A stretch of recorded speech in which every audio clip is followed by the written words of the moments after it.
जो लोग मौन रहना जानते हैं वे लोग अपने भीतर के असीम शक्तियों को समझ पाते हैं। गौतम बुद्ध के अनुसार मौन की शक्ति इतनी ज्यादा है कि वो हमारे अंदर के तनाव, चिंता और भय को खत्म कर देता है और लोगों के बीच हमें एक होशियार और आकर्षित मनुष्य बना देता है। एक बार गौतम बुद्ध अपने आश्रम में अपने सभी शिष्यों को शिक्षा दे रहे थे कि दुनिया की सबसे तेज छुरी हमारी जबान है और दुनिया के सबसे खतरनाक हथियार हमारे शब्द है, जो बिना किसी का खून बहाए लोगों को अंदर ही अंदर मार सकते हैं। हमारे शब्द हमारी ताकत हो सकते हैं और ये हमारी सबसे बड़ी कमजोरी भी हो सकते हैं। अगर हमें नहीं पता कि कब, कहां, क्या और कितना बोलना है, यदि हम सही समय पर सही इरादे के साथ सही शब्दों का प्रयोग नहीं करते हैं तो ये हमें नर्क के दर्शन करा सकता है। लेकिन अगर हम सही समय पर सही इरादे से सही शब्दों का इस्तेमाल करते हैं तो ये हमारे जीवन को स्वर्ग बना सकता है। तो दोस्तों, आज की इस कहानी के माध्यम से मैं आपको बताने वाला हूं कि चुप रहकर कैसे हम अपने जीवन को बदल सकते हैं। आपको चुप रहने की शक्ति के मायने समझ आएंगे। तो चलिए यह कहानी शुरू करते हैं। हरीश की पत्नी बहुत बोलती थी और वह उसके ज्यादा बोलने से बहुत परेशान था। हरीश को पता चला कि जंगल में एक महात्मा आए हुए हैं। वह अपनी पत्नी को उनके पास लेकर जाता है और कहता है कि मुनिवर, कृपा करके आप इसे समझाइए, यह बहुत बोलती है। मेरे मना करने के बाद भी दिन भर इसका मुंह चलता ही रहता है। मैं इसे कितना समझाता हूं कि कम बोला कर, चुप रहना सीख, लेकिन नहीं, और हर बार इसकी वजह से अनबन होती है। महात्मा मुस्कुराए और बोले, मैं तुम्हें एक कहानी की मदद से समझाता हूं। मेरे गुरु का एक शिष्य था जो बहुत बोलता था। वह हर समय इधर उधर की बातें करता था और कभी शांत नहीं रहता था। जब वह दान लेने के लिए जाता तो हर घर से एक नई कहानी लेकर आता और आश्रम के दूसरे शिष्यों को सुनाता, और एक शिष्य की दूसरे से बुराई करता, चुगली करता और दूसरों के सामने अच्छा बनने का प्रयास करता और खुद के मुंह से ही खुद की तारीफ करता रहता। और वो हमेशा खुद को गुरु के सामने सबसे बुद्धिमान और उत्तम साबित करने का प्रयास करता। वह खुद को सभी शिष्यों से अलग और श्रेष्ठ मानता था। उसका कहना था कि मैं एक अमीर घर का बालक हूं। अगर मैं चाहता तो एक आरामदायक और सुविधाओं से भरा जीवन जी सकता था, लेकिन मैं वह सब त्याग कर यहां आ गया क्योंकि मुझे खोज करना, खुद को जानना है, जीवन को जानना है। एक दिन गुरु ने आश्रम के सभी शिष्यों को बुलाकर कहा, आप सभी को अगले 1 महीने के लिए कोई ना कोई संकल्प लेना होगा। इससे आपकी संकल्प शक्ति मजबूत होगी और आप में आत्मशक्ति का संचार होगा। आप सभी अपने सामर्थ्य के अनुसार कोई भी संकल्प ले सकते हैं, और यदि 1 महीने से पूर्व आप में से जिसका भी संकल्प टूट जाएगा तो वह अपनी पुरानी दिनचर्या में वापस आ सकता है। सभी शिष्यों ने अपनी शक्ति के अनुसार संकल्प लिए और गुरु को अपने अपने संकल्प के बारे में बताकर वहां से चले गए। लेकिन वह शिष्य जो खुद को सबसे अलग दिखाना चाहता था, वह सीधे गुरु की कुटिया में पहुंच गया और बोला, मैं कोई छोटा मोटा संकल्प नहीं लेना चाहता, बल्कि खुद की ही जैसे एक और महान संकल्प लेना चाहता हूं। कृपया आप ही बताएं मुझे क्या संकल्प लेना चाहिए। उसकी यह बात सुनकर गुरु मुस्कुराए बोले, क्या तुम मेरे द्वारा दिए गए संकल्प को पूरा कर पाओगे? क्या तुम्हारे लिए उसे पूरा करना संभव होगा? शायद नहीं, वह तुम्हारे लिए संभव नहीं। तुम उसे पूरा नहीं कर पाओगे, इसीलिए तुम खुद ही कोई संकल्प ढूंढो। शिष्य ने कहा, नहीं गुरुदेव, आप जो भी संकल्प मुझे देंगे मैं जरूर उसे पूरा करूंगा। गुरु ने कहा, ठीक है, तो तुम अगले 1 महीने तक चुप रहो, मुंह से एक शब्द भी नहीं निकालो, यही है तुम्हारा संकल्प। शिष्य ने कहा, गुरुदेव, यह भी कोई संकल्प है? यह तो बहुत ही आसान है।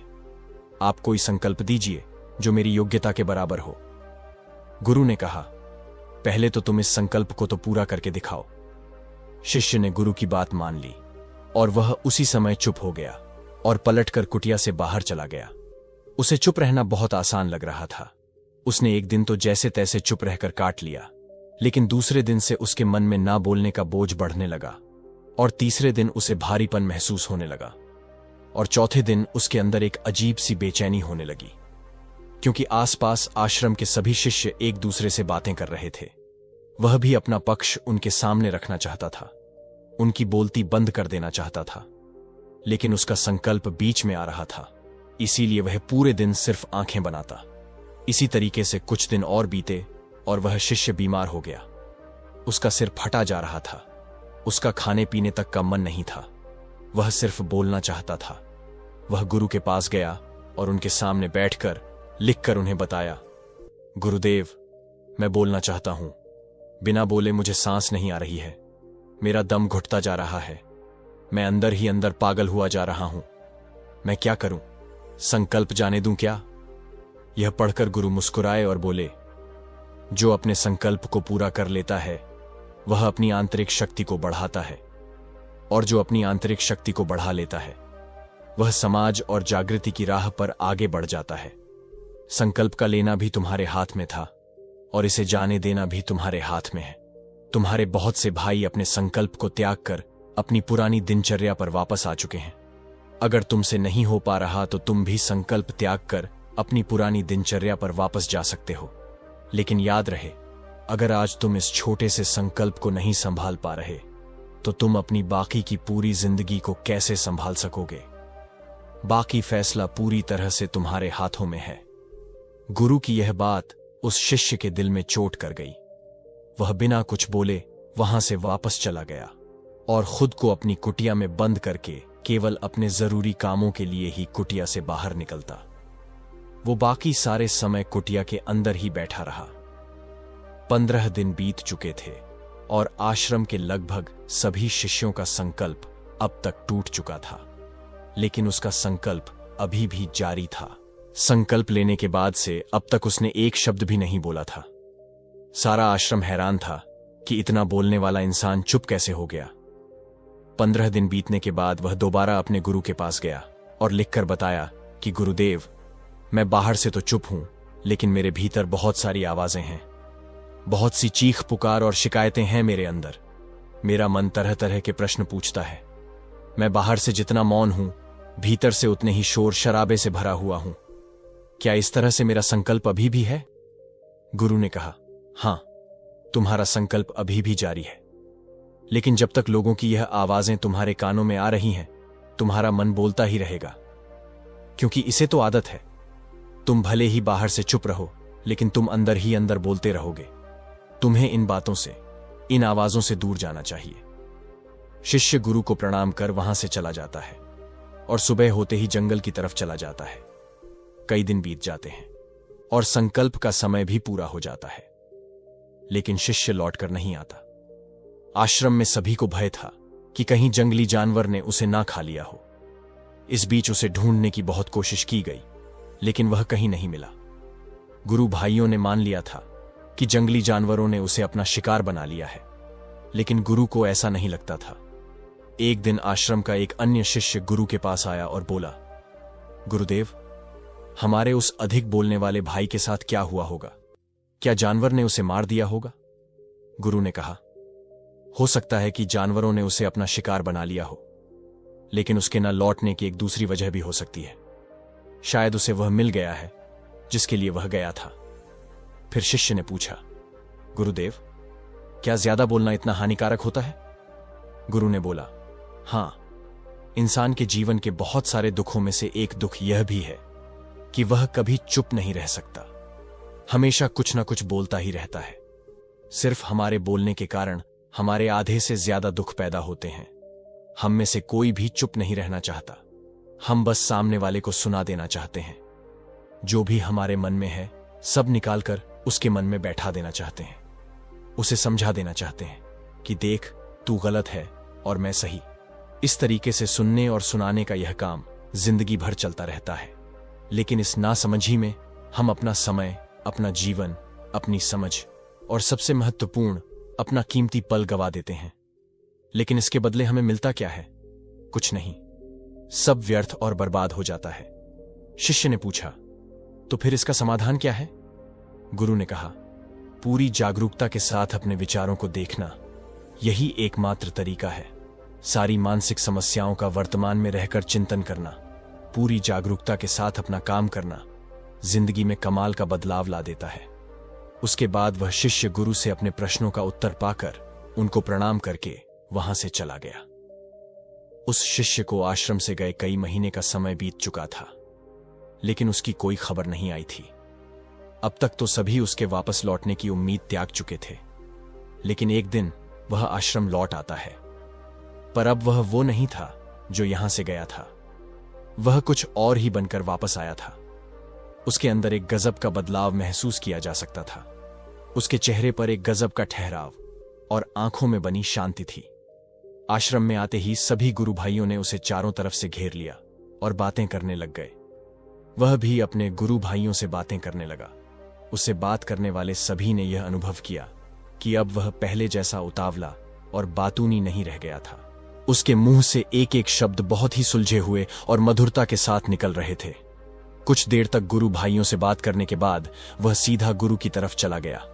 उसने गुरु के चरण छुए और कहा, गुरुदेव, क्या मैं अब भी मौन हूं? क्या अब भी मेरा संकल्प जारी है? गुरु ने कुछ देर तक शिष्य की आंखों में बहुत ध्यान से देखा और कहा, हां, तुम अब भी मौन हो। तुम्हारे मुंह से एक भी शब्द निकल नहीं रहा और तुम्हारा संकल्प अभी भी जारी है। शिष्य ने कहा, गुरुदेव, जब मैं आश्रम से गया तो मैं मुंह से तो चुप था, लेकिन मेरे अंदर बहुत सी आवाजें थीं। मन में बहुत से प्रश्न थे और वह बंद नहीं हो रहे थे। तो मैं जंगल में चला गया, इस उम्मीद से कि वहां मुझे शांति मिलेगी और मेरे मन की बकबक कम हो जाएगी।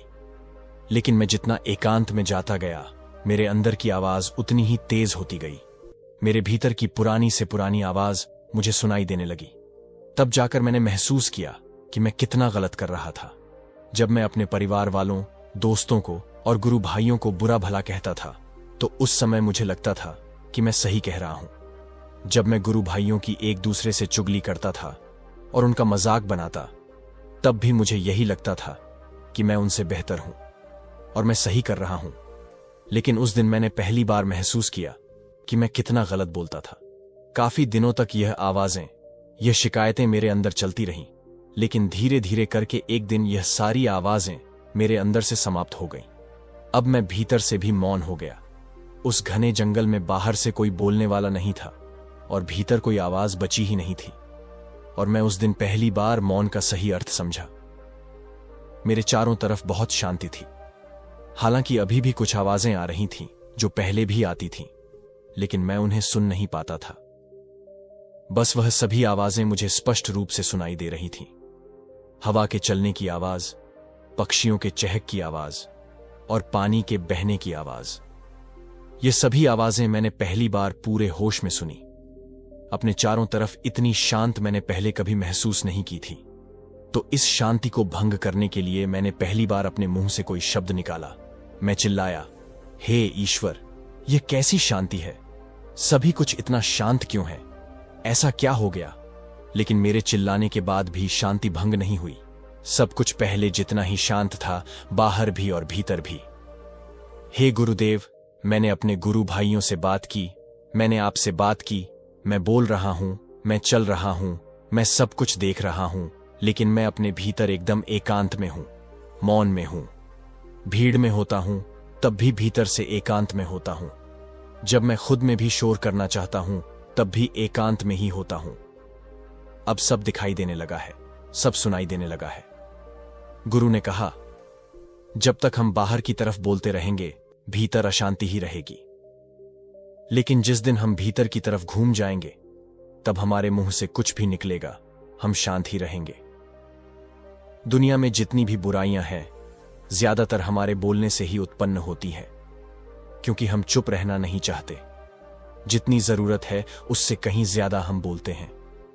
हम सामने वाले को सुनना नहीं चाहते, बल्कि उसकी बोलती बंद कर देना चाहते हैं।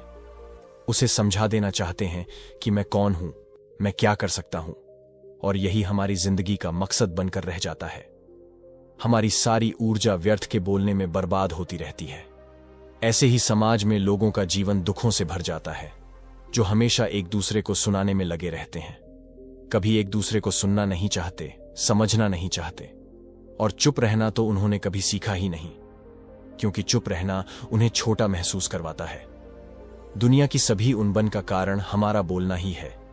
इसीलिए हमें सिर्फ उतना ही बोलना चाहिए जितना जरूरी हो, क्योंकि व्यर्थ का बोलना ऊर्जा को नष्ट करना है। और यह बोलना ही हमें कभी अपने भीतर की ओर लौटने नहीं देता। पर यदि अपने भीतर के संसार की ओर जाना है तो इस मुंह को बंद ही रखना चाहिए। इसीलिए जितने भी बुद्ध हुए, आत्मज्ञानी हुए, वह सभी एकांत की ओर भागे, ताकि उन्हें ज्यादा ना बोलना हो, ज्यादा सुनना ना हो। वह एकांत में रहे और शांत रहे, इसीलिए आसानी से भीतर की यात्रा कर पाए। लेकिन अगर कोई चाहे तो इस संसार में रहकर भी एकांत में रह सकता है, शांत रह सकता है, लेकिन इसके लिए उन्हें अपनी ऊर्जा बचानी होगी, जिसे वह अब तक अपने व्यर्थ के शब्दों में बर्बाद कर रहे थे। दोस्तों, इस कहानी की सीख यही है कि व्यर्थ का बोलना ऊर्जा को नष्ट करना है। ज्यादा और व्यर्थ बोलना ही हमें अपने भीतर की ओर लौटने नहीं देता, क्योंकि यह हमें बाहर की ओर झुकाए रखता है। और जिन्हें भीतर की यात्रा करनी है, उन्हें अपने मुंह को बंद ही रखना चाहिए। प्राचीन समय की बात है, जापान में एक बहुत ही प्रसिद्ध बौद्ध भिक्षु रहा करते थे। उनका नाम कीबा था। वो दुनिया के शोर शराबे से दूर अकेले जंगल में रहते थे। वे पूरे जापान में बहुत अधिक प्रसिद्ध थे। एक दिन एक राजकुमार कीबा के पास आया और बोला, हे प्रिय भिक्षु, मैं हमेशा थका हुआ, निराशा और परेशान महसूस करता हूं। मेरा मन बहुत परेशान रहता है। हालांकि मेरे पास सब कुछ है, दौलत, शोहरत, सुख, सुविधा, जो हर व्यक्ति चाहता है, लेकिन फिर भी मेरे अंदर इतनी अशांति और चिंता क्यों है? कीबा ने उसकी बात बहुत ही ध्यानपूर्वक सुनी और कुछ सोचने के बाद कहा, तुम इस प्रश्न का उत्तर जानते हो? तुमने कभी इस प्रश्न को हल करने की कोशिश नहीं की है। कीबा ने आगे कहा, मैं एक प्रयोग करना चाहता हूं, क्या तुम मेरा साथ उसमें दोगे?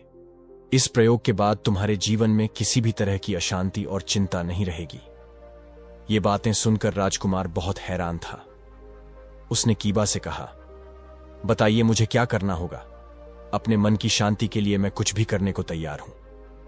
राजकुमार की इन्हीं बातों को सुनकर भिक्षु ने कहा, तो फिर आप अगले 15 दिनों के लिए मेरे आश्रम में रहोगे और एक सामान्य व्यक्ति की तरह अपना जीवन व्यतीत करोगे। और इन 15 दिनों में तुम अकेले और चुपचाप रहोगे, जितना हो सके कम बोलोगे। राजकुमार उस भिक्षु की बातें सुनकर सहमत हो गया। पहले दिन राजकुमार को लगा कि उसका मन सामान्य से अधिक परेशान और विचलित है। उसके मन में तरह तरह के विचार आ रहे थे और वह आम लोगों की तरह जीवन जीने में असहज महसूस कर रहा था। उसे अंदर से बोलने की इच्छा हो रही थी, लेकिन वह चुपचाप रहा। उसके मुंह से एक भी शब्द नहीं निकला, बस मन मारकर चुपचाप बैठा रहता। लेकिन रात होते होते उसके अंदर ही अंदर शांति का अनुभव होने लगा। उसके लिए यह अनुभव अजीब था। वह खुद से पूछ रहा था कि वह अंदर ही अंदर इतना खुश क्यों है और उसकी आंतरिक बेचैनी और उसकी चिंता कम क्यों होने लगी है। अगले दिन राजकुमार अकेला चुपचाप बैठा रहा और वह प्रकृति को निहार रहा था। वह पौधों को, फूलों को, पक्षियों को अपने जीवन में पहली बार महसूस कर रहा था। यह अद्भुत दृश्य महसूस कर रहा था कि उसके आसपास कितनी सुंदरता है। वह दिन भर प्रकृति की सुंदरता को निहारता रहता और उसकी ताजगी को महसूस करता रहता। इसी तरह से 10 दिन बीत गए और उसके मन की सारी बेचैनी, सारी हलचल, सारी उथल पुथल और सारा तनाव गायब हो गया। 11वें दिन की सुबह राजकुमार फिर एकांत में बैठ गया और कुछ मिनट में उसकी आंखें अपने आप बंद हो गईं और वह गहरे ध्यान में चला गया। वह पूरे दिन वहीं पर आंखें बंद करके बैठा रहा और गहरे ध्यान में लीन रहा। न कोई शब्द, न कोई चिंता। राजकुमार भीतर से असीम शांति और आनंद से भर गया। 15वें दिन बाद वो कीबा के सामने प्रस्तुत हुआ और उनको प्रणाम करके बोला, प्रिय भिक्षु, मुझे उत्तर मिल गया है कि मेरे मन में इतनी उथल पुथल और चिंता क्यों थी। मैं जान गया कि मेरा मन इतना अशांत और विचलित क्यों था। कीबा मुस्कुराते हुए बोला, बताओ क्या उत्तर मिला तुम्हें? राजकुमार ने कहा, मैं आवश्यकता से अधिक बातें करता था। मैं किसी पर भी अपने शब्द और ऊर्जा व्यर्थ करता था। मैं दिन भर अपने लोगों से फालतू की बातें करता रहता था और फिर उन्हीं के बारे में सोचता रहता और ज्यादा समय नकारात्मक ही सोचता रहता था। इस तरह मैं बस अपना समय बर्बाद कर रहा था। ज्यादा बोलने और नकारात्मक सोचने की वजह से मेरा मन अशांत और बेचैन हो रहा था और इसी वजह से मैं किसी भी काम को ठीक से नहीं कर पा रहा था, जिसकी वजह से मैं हर काम में असफल होने लगा और फिर इन्हीं लगातार मिलने वाली असफलताओं की वजह से ही मैं और भी उदास हो गया था। इन्हीं सभी चीजों की वजह से मेरा जीवन नष्ट हो रहा था। लेकिन यहां पर बीते हुए 15 दिन मेरे लिए पूरी तरह से अलग थे। मुझे कुछ अलग ही एहसास यहां पर हो रहा था। मुझे ऐसा लग रहा था कि मैं पूरी तरह से जिंदगी जी रहा हूं। लेकिन इससे पहले मैं अपना जीवन गलत तरीके से जी रहा था। और मैंने यह भी सीखा कि हमें सिर्फ ध्यान करने की जरूरत नहीं है। ध्यान अपने आप होता है जब हम शांत और मौन होते हैं। ध्यान के पिछले कुछ दिनों के दौरान मैंने जो पहली चीज सीखी वह यह है कि मनुष्य के जीवन की सबसे महत्वपूर्ण चीज स्वयं को जानना ही है। यह सुनकर कीबा ने कहा, सिर्फ तुम ही नहीं, दुनिया में ज्यादातर लोग जरूरत से ज्यादा बोलते हैं। आज भी लोग ज्यादातर समय केवल एक दूसरे को नीचा दिखाने के लिए ही बोलते हैं। कुछ लोग ना चाहते हुए भी बातें करते हैं और अपना जीवन बर्बाद कर लेते हैं। कीबा ने राजकुमार को चुप रहने का महत्व समझाते हुए कहा। एक बार गौतम बुद्ध से उनके शिष्यों ने पूछा कि बुद्ध, आप ज्यादा समय चुप क्यों रहते हैं? बुद्ध ने कहा, क्योंकि चुप रहने से व्यक्ति अंदर से शांति में होता है। मौन अपने भीतर की ओर उतरने की पहली सीढ़ी है। मौन के बिना स्वयं को जानना असंभव है। स्वयं को जानने और समझने का पहला नियम है कि मौन हो जाओ। उतना ही बोलो जितना अत्यंत आवश्यक हो। बेफिजूल की बातें करना त्याग दो। तुम अचानक देखोगे कि 90% से भी ज्यादा लोग व्यर्थ ही ज्यादा बोलकर अपना समय बर्बाद कर रहे हैं। न बोलने का कोई भी नुकसान नहीं है, लेकिन यदि आप ज्यादा बोलते हैं तो आप अत्यधिक गलती कर देते हैं। अगर व्यक्ति कम बोलना शुरू कर दे तो दुनिया के ज्यादातर मुसीबतें कम हो जाएंगी। जिसने मौन की कला जान ली वह भीड़ में भी अकेले होने की कला जान लेता है। पहले तुम्हें चुप रहने की शक्ति को धारण करना होगा। इससे तुम अधिकतर ऊर्जा को बचा लोगे और फिर उस स्थिति में पहुंच जाओगे कि तुम कभी भी ज्यादा नहीं बोल पाओगे। अगर तुम किसी के यहां पर जा रहे हो और परेशान हो जाओ तो ऐसे में उचित है कि आंखें बंद कर लो और अपने में खो जाओ। वहां से आपको ताजगी महसूस होगी, क्योंकि तुम्हारे अंदर ही जीवन का वह स्रोत छिपा हुआ है जो किसी दूसरे में नहीं है। इसके बाद राजकुमार उन भिक्षु से पूछते हैं, आखिर कौन हमें अपने अंदर तक ले जाएगा? ये बातें सुनकर भिक्षु कहते हैं, तुम्हें स्वयं ही अपने अंदर उतरना होगा और वहीं से परम राज्य जीवन का आनंद ले पाओगे। आनंद का यहीं से जन्म हुआ है। यही तुम्हारा सूरज उदय होगा और यहीं से अस्त होगा। जब तुम आंतरिक मौन की उस पराकाष्ठा पर पहुंच जाओगे तब तुम पाओगे कि बोलने से भी तुम्हारा मौन टूटता नहीं है, वह बना ही रहता है। उसकी एक अंतर्धारा लगातार तुम्हारे भीतर बहती रहती है। तुम बोलते हो, तुम शब्दों का उपयोग भी करते हो, लेकिन वह तुम्हारे मन को खराब नहीं कर पाता। एक बार गहरी मौन में स्थिर हो जाओ, फिर तुम्हारी वाणी में भी मिठास आ जाएगी। तुम्हारा बोलना संगीतपूर्ण होगा। तुम्हारा बोलना सत्य होगा। तुम बोलोगे तो दूसरों पर भी शीतलता छा जाएगी। जैसे ही तुम अंदर से चुप होते हो, तुम इतने शक्तिशाली होने लगते हो कि समाज पर निर्भरता तुम त्यागने लगते हो। तुम्हारे चेहरे पर एक नई रौनक आ जाती है। तुम्हारी आंखें किसी अमृत के समान हो जाती हैं और तुम अनंत शांति के समुद्र में गोते खाने लगते हो। इतना कहकर भिक्षु ने अपनी बात खत्म की और वह मौन में चले गए। राजकुमार उनका धन्यवाद करके अपने महल में चला गया। दोस्तों, आपने भी अनुभव किया होगा कि बहुत ज्यादा बात करने से दिमाग अशांत हो जाता है, जिससे हम अपने दिमाग पर नियंत्रण खो देते हैं और साथ ही अपना ध्यान भी खो देते हैं। जो लोग बहुत ज्यादा बोलते हैं उनके पास किसी एक काम पर ध्यान केंद्रित करने की काबिलियत नहीं होती। वह अपने किसी भी लक्ष्य पर पूरी तरह से ध्यान केंद्रित नहीं कर पाते। अगर हमारा दिमाग एक जगह केंद्रित नहीं है तो हम जीवन की सच्चाई नहीं समझ पाते और ना ही मनचाही सफलता कभी हासिल कर पाएंगे। इसके अलावा भी आपने देखा होगा कि जो लोग अधिक बोलते हैं वह अक्सर लोगों के बीच हंसी का पात्र बन जाते हैं, और जो लोग कम बोलते हैं और अपनी बात पर कायम रहते हैं उन्हें लोगों से सम्मान मिलता है। लोग उनकी बातों को सुनते हैं और उन पर भरोसा भी करते हैं। जो लोग जरूरत से अधिक बोलते हैं और अपने विचारों के बारे में पक्के नहीं होते, उनका दिमाग स्थिर और विचलित रहता है, और एक अशांत दिमाग वाला व्यक्ति जीवन में किसी भी चीज में सफल नहीं हो पाता, क्योंकि वह किसी भी काम में फोकस नहीं कर पाता। यदि किसी व्यक्ति को यह पता है कि उसे कब, कहां और क्या बोलना है, तो वो व्यक्ति सच में बहुत बुद्धिमान है, और ऐसा व्यक्ति जहां भी जाता है उसका व्यक्तित्व आकर्षक का केंद्र बन जाता है और वह जो कुछ भी करता है उसमें बहुत शक्ति होती है।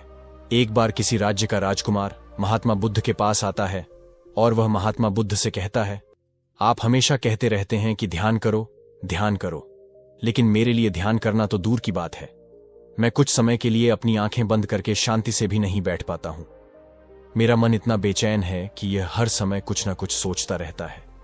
मैं जब भी ध्यान करने बैठता हूं तो मेरे अंदर विचारों का तूफान आने लगता है। लोगों के बारे में सोचकर, अपने जीवन की बीती घटनाओं के बारे में और अपने भविष्य के बारे में कितने सारे अजीबोगरीब विचार लगातार मेरे मन में आते रहते हैं। मैं इन्हें रोकने की बहुत कोशिश करता हूं, लेकिन जब मैं इन्हें रोकने में असफल हो जाता हूं तो मैं ध्यान में बैठ जाता हूं। इतनी बातें कहने के बाद वह महात्मा बुद्ध की ओर देखता है और कहता है, बुद्ध, आप मेरी इस समस्या का कोई समाधान बताएं। बुद्ध ने कहा, मैं क्या समाधान बता सकता हूं? यह तुम्हारा ही मन है जो तुम्हें कुछ देर तक आंख बंद करके बैठने भी नहीं देता है। राजकुमार ने कहा, बुद्ध, मैंने बहुत सोचा, लेकिन मुझे अपनी इस समस्या का कोई समाधान समझ नहीं आया, इसीलिए मैं आपकी शरण में आया हूं।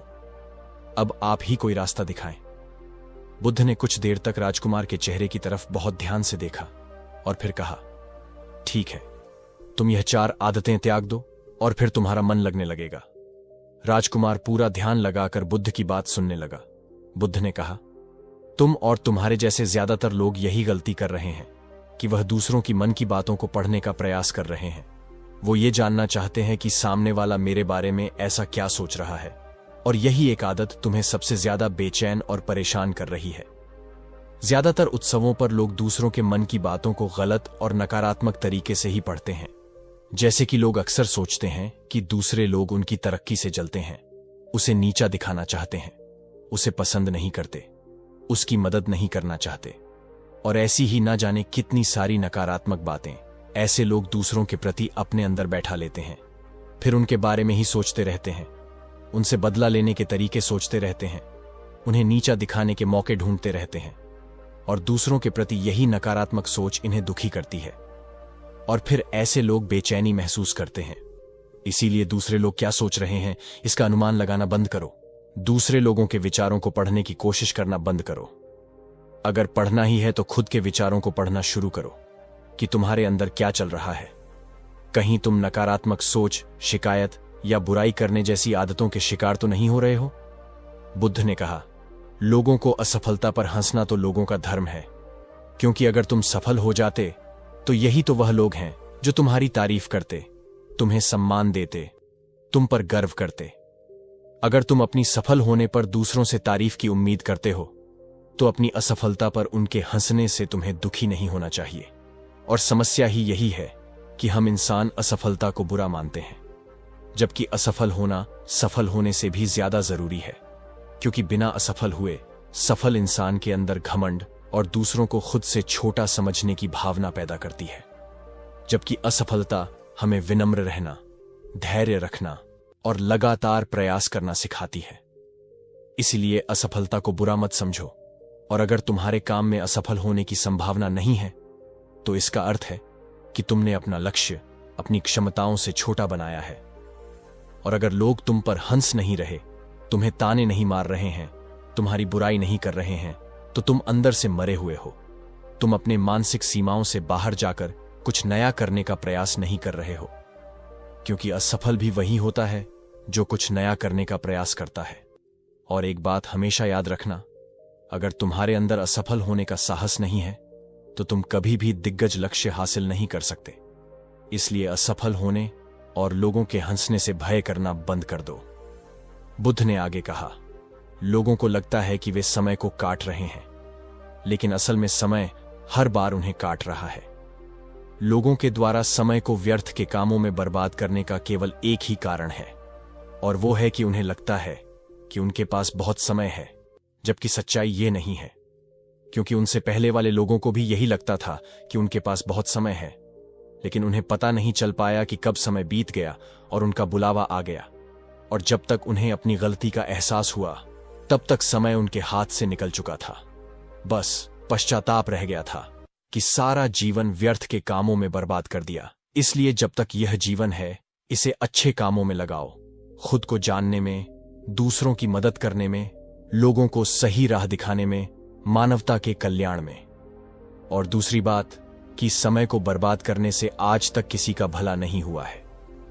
हालांकि समय काटने से तुम्हें क्षणिक खुशी तो महसूस हो सकती है, लेकिन जब तुम्हें होश आता है और तुम देखते हो कि कितना सारा समय बर्बाद किया जा चुका है, तब तुम्हें खुद पर क्रोध आता है और तुम पश्चाताप के भाव से भर जाते हो। और फिर यही पश्चाताप का भाव तुम्हारे अंदर तनाव पैदा करता है और तुम बेचैन हो जाते हो और लगातार अपनी उस गलती के बारे में सोचते रहते हो। फिर तुम्हारा किसी भी काम में मन नहीं लगता और तुम उदास रहने लगते हो और यह चक्र लगातार चलता रहता है। इसलिए समय को काटना बंद करो और वह करना शुरू करो जो जरूरी है। बुद्ध ने कहा कि असल में दूसरों से खुद की किसी भी चीज में तुलना करना ही व्यर्थ है।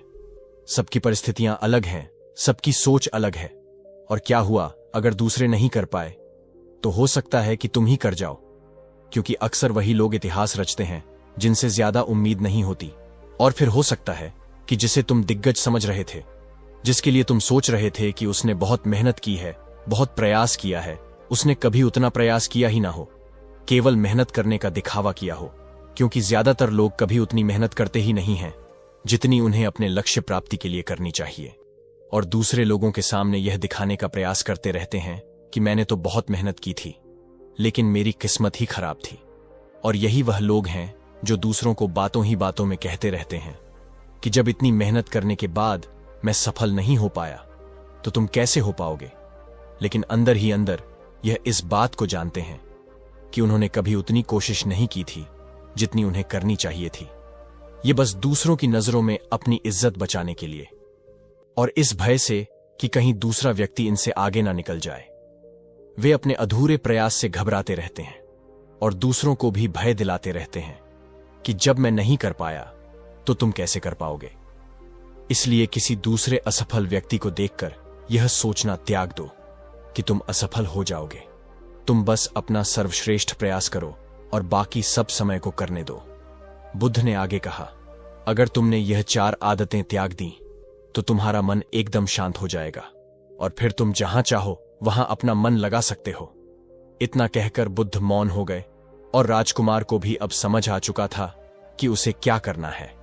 मन ही मन उन 4 आदतों को त्यागने का निश्चय किया और बुद्धि का धन्यवाद कर वहां से चला गया। दोस्तों, इस कहानी से हमें यह शिक्षा मिलती है कि हमें यह नहीं सोचना चाहिए कि लोग मेरे बारे में क्या सोच रहे हैं। अगर मैं कोई काम करता हूं तो लोग उस काम को लेकर हंसेंगे। इसके अलावा हमें अपना व्यर्थ ही समय बर्बाद नहीं करना चाहिए। इसके अलावा हमें कभी भी यह नहीं सोचना चाहिए कि अगर किसी व्यक्ति से कोई काम नहीं हो पाया है तो मैं उसे नहीं कर पाऊंगा। अगर दोस्तों आप मेहनत से किसी भी काम को करते हैं तो कोई भी काम छोटा या दिग्गज नहीं होता और एक ना एक दिन सफलता अवश्य मिलती है। यह कहानी सुनकर आपने यह तो जान लिया कि हमें चुप रहना क्यों जरूरी है, लेकिन आप हमारी इसी वीडियो की अगली कहानी में जानेंगे कि हमें कौन कौन सी जगहों पर चुप रहना चाहिए। तो चलिए अगली कहानी शुरू करते हैं। आश्रम के सभी शिष्य जब कामों में लगे होते थे तो एक शिष्य कोने में बैठा चुपचाप अपने आप में खोया रहता था। वह अक्सर किसी से ज्यादा बात नहीं करता था। आश्रम की सभी जिम्मेदारियां पूरी करने के बाद जहां सभी शिष्य पूरे दिन की घटनाओं की चर्चा करने लगते, वहीं पर वह शांत रहने वाला बच्चा एक बरगद के वृक्ष के नीचे बैठकर ध्यान करने लगता। सभी बच्चों को आश्चर्य होता था क्योंकि उसका कोई दोस्त नहीं था। वह अक्सर आश्रम में अकेला ही घूमता रहता था। यह देखकर उसके गुरु को बहुत प्रसन्नता होती थी। उसे लगता था कि कोई तो है आश्रम में जो मौन रहने की ताकत को समझता है, उसके महत्व को समझता है। आश्रम के बारे में जब भी कोई जरूरी निर्णय लेना होता, उसकी राय जरूर लिया करते थे। लेकिन यही बात गुरुजी के एक दूसरे शिष्य को बहुत खटकती थी, क्योंकि वह गुरुजी का प्रिय शिष्य बनना चाहता था। इसीलिए वह गुरुजी के सामने दूसरे बच्चों के कामों में कुछ ना कुछ कमियां निकालता रहता था, जिससे गुरुजी उसे महान समझने लग जाए। अक्सर वह अपनी जिम्मेदारियां पूरी तरह से निभाने का दिखावा भी करता, चाहे उससे कोई सलाह ना भी मांगे, लेकिन फिर भी वह उन्हें अपनी सलाह देता रहता था। वह बहुत ही बातूनी शिष्य था और आश्रम के दूसरे सभी शिष्यों में बहुत प्रसिद्ध भी था, क्योंकि वह सबसे हंसी मजाक करता रहता था, उनसे दिन भर बातें करता रहता था। इसीलिए उसकी सबसे दोस्ती हो गई थी। लेकिन जब आश्रम के गुरु उसकी राय न लेकर दूसरे शिष्यों की राय लेते थे तो यह बात उसे बहुत खटकती थी। उसे यह लगता था कि वह उन दूसरे शिष्यों से ज्यादा बुद्धिमान है, लेकिन गुरुजी फिर भी उसकी तरफदारी करते हैं। ऐसा नहीं था कि गुरुजी को बातूनी शिष्य के स्वभाव के बारे में पता नहीं था, लेकिन गुरुजी उसे अपने तरीके से सीख देना चाहते थे, ताकि ज्यादा बोलने की आदत, दिखावा करने की आदत, दूसरों में कमियां निकालने की आदत हमेशा हमेशा के लिए खत्म हो जाए और वह मौन रहकर ध्यान की गहराइयों को छुए। असल में हर सच्चे गुरु की यही इच्छा होती है। वह किसी तरीके से उस बातूनी शिष्य को एहसास कराना चाहते थे कि चुप रहने से ही उस असीम सत्य को जाना जा सकता है। उस विराट का एहसास चुप होकर ही किया जा सकता है। एक दिन गुरुजी को एक तरीका सूझा।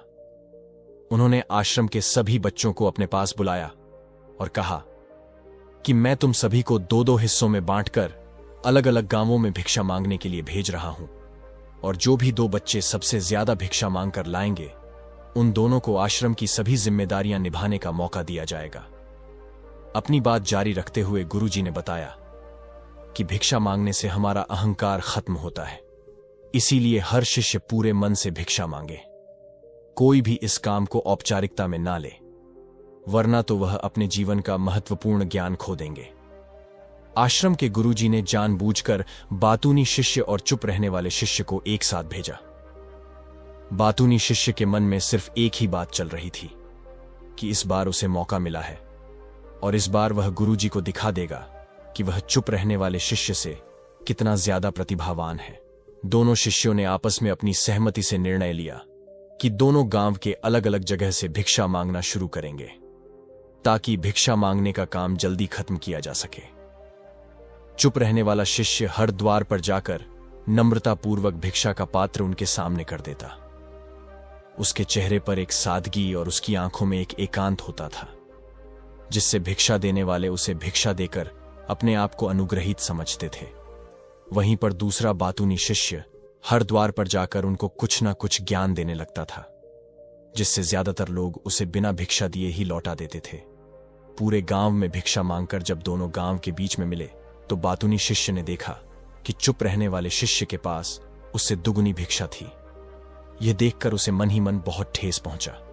लेकिन जब वह दोनों भिक्षा का सामान लेकर आश्रम की तरफ जा रहे थे तब बातूनी शिष्य को एक चालाकी सूझी।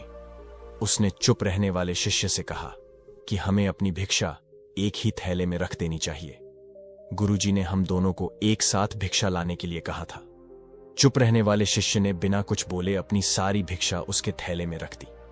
बातूनी शिष्य मन ही मन बहुत खुश हो रहा था कि अब गुरुजी को कुछ पता नहीं चलेगा कि ज्यादा भिक्षा हम में से किसने मांगी है। उसे लग रहा था कि गुरुजी मुझे इससे कम प्रतिभावान समझेंगे, इसीलिए उसने यह तरकीब लगाई कि सभी शिष्यों के आने के बाद संध्या के समय जब सभी की भिक्षा ली गई तो इन दोनों शिष्यों की भिक्षा सबसे ज्यादा निकली। गुरुजी ने इन दोनों का अभिवादन करते हुए आश्रम के सभी बच्चों के सामने उनकी पीठ थपथपाते हुए उन्हें मुबारकबाद दी और कहा कि मैं आश्रम का कार्यभार तुम दोनों को नहीं सौंप सकता।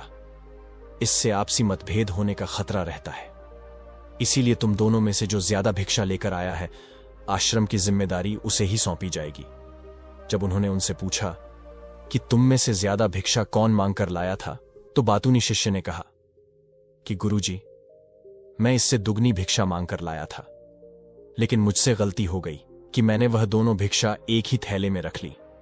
मुझे नहीं पता था कि आप ऐसा निर्णय लेने वाले हैं, वरना तो मैं अपनी भिक्षा का थैला अलग ही रखता।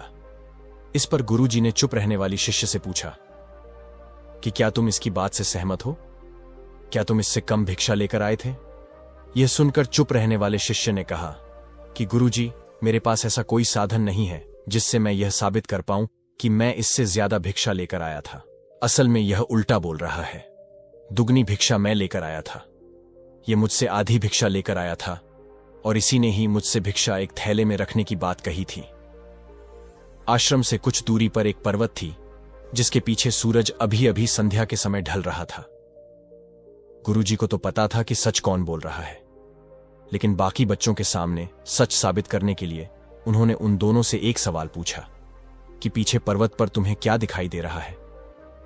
यह सुनकर वाचाल शिष्य झट से बोला कि गुरुजी, पर्वत के पीछे सूरज अपना रंग बिखेर रहा है। आसमान में लालिमा छाई हुई है। यह बहुत ही सुंदर दृश्य है। वह तो और भी बहुत कुछ कहना चाहता था, लेकिन गुरुजी ने उसे चुप करते हुए दूसरे शिष्य से जवाब जानने के लिए जब उसकी तरफ देखा तो उसकी आंखों में आंसू भरे हुए थे। श्रद्धा, भक्ति और प्रेम से उसकी आंखें भर आई थीं। गुरुजी ने सभी बच्चों को संबोधित करते हुए कहा कि मैंने सवाल किया था कि पर्वत के पीछे तुम्हें क्या दिखाई दे रहा है। ज्यादातर लोगों को यही दिखाई देगा कि एक बहुत सुंदर दृश्य है, लेकिन मजे की बात यह है कि सुंदरता बोलकर नहीं बताई जा सकती, उसे महसूस किया जा सकता है और सामने वाला उस सुंदरता को आपकी आंखों में देख पाता है। चुप रहने वाले शिष्य की तरफ इशारा करते हुए गुरुजी ने कहा कि असल में सुंदरता इसी बच्चे ने देखी है। दूसरे बच्चे ने सिर्फ सुंदरता की उपव्याख्या की है, लेकिन इसने वास्तविकता में उस सुंदरता को महसूस किया है।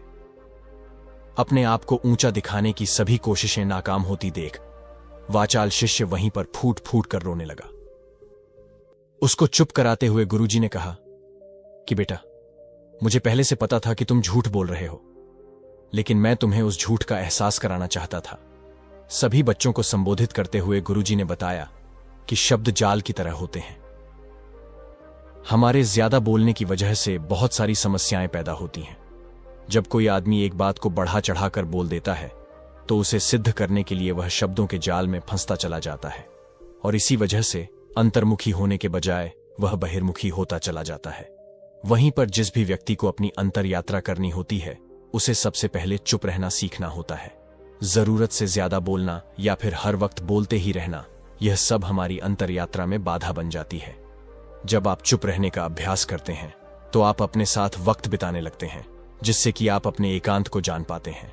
और एक बार अगर मन में एकांत स्थापित हो जाए तो आपकी आंखों में, आपके चेहरे पर वो सादगी, वो एकांत, वो स्पष्टता की झलक सामने नजर आने लगता है।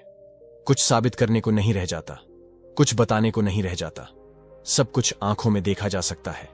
चुप रहने वाले शिष्य की तरफ इशारा करते हुए गुरुजी ने कहा कि अभी जो दृश्य इस बच्चे ने देखा वह ज्यादा बोलने वाला आदमी कभी नहीं देख पाएगा।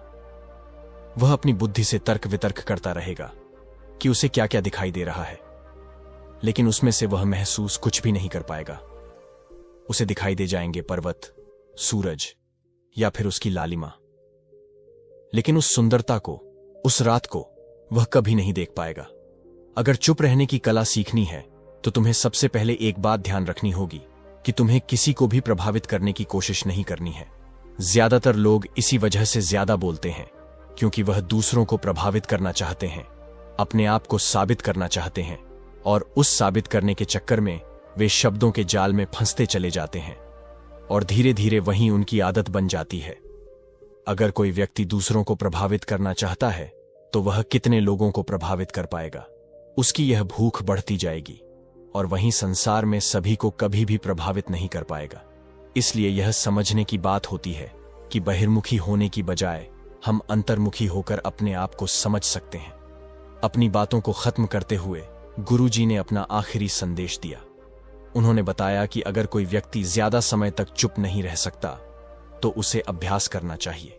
निश्चित संकल्प लेकर किसी व्रत की भांति दिन में कुछ समय या फिर हफ्ते में कुछ समय या फिर एक दिन चुप रहने का अभ्यास जरूर किया जाना चाहिए। इससे हमारी चुप रहने की आदत धीरे धीरे खुद बन जाती है। चुप रहने की कला सीखने के बाद आपकी बुद्धिमानी और आपकी स्पष्टता दोनों में बहुत ज्यादा फायदा होगा। वास्तविकता में जिसे दर्शन कहते हैं वह मौन रहकर ही किया जा सकता है। इसके बाद सभी बच्चों से कुछ समय चुप रहने का संकल्प लेकर गुरुजी ने अपनी बात खत्म कर दी और सभी बच्चे रात्रि का भोजन करने के लिए एक साथ भोजन कक्ष में पहुंच गए।